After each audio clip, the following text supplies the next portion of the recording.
Ben burada bir tekstil işçisiyim. Burada daha önce de çalışmıştım. Buradaki dükkanlarda da çalıştım. Bu pasajda da çalıştım. Burada öncelikle sabahleyin olan olayı anlatmak istiyorum. Ben buraya geldiğimde iş için gelmiştim.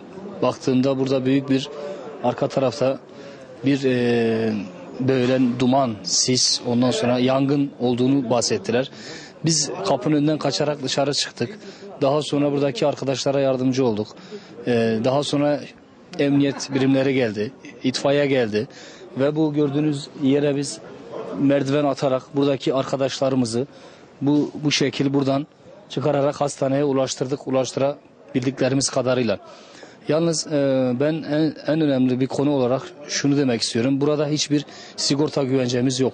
Burada hiçbir hakkımız yok. Burada hiçbir şeyimiz yok. Biz burada şu an köle gibi çalıştırılıyoruz. 13 saat, 14 saat, 15 saat ve gelen sigorta yetkililerine gelen insanlara da burada rüşvet veriliyor, para veriliyor ve sigorta denilen hiçbir şey, hiçbir sosyal hak bizde mevcut değil.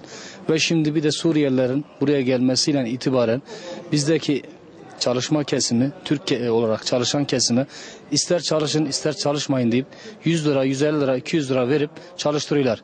Ve hiçbir hakkımızda, hiçbir şeyimiz de yok bizim burada. Ben bütün yetkililerden, devlet büyüklerimden buraya el atmalarını ve bunu artık kontrol altına almalarını istiyorum.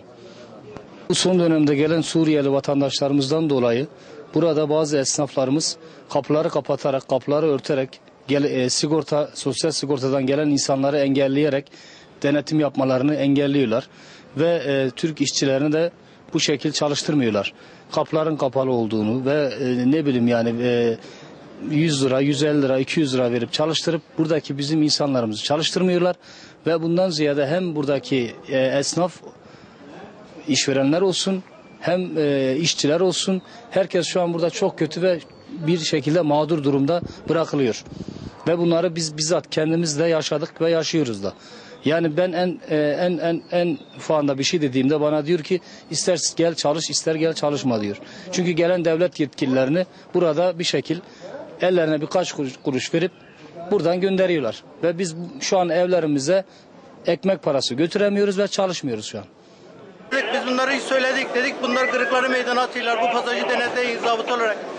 Sigara içmeyin, gelir sigarayı denetlerler. Yani sen sigara içip içmeyin, sigaranın izmaritini nereye atılır? Yazık günah, yani işte bu eseri belediyenin denetlememesi. Ben şunu soruyorum belediye, ölü sayısı kadar, yaralı kadar yangın tüpü var mıdır? Ve o kadar ruhsat var mıdır bu pasajda? Bunu açıklasınlar.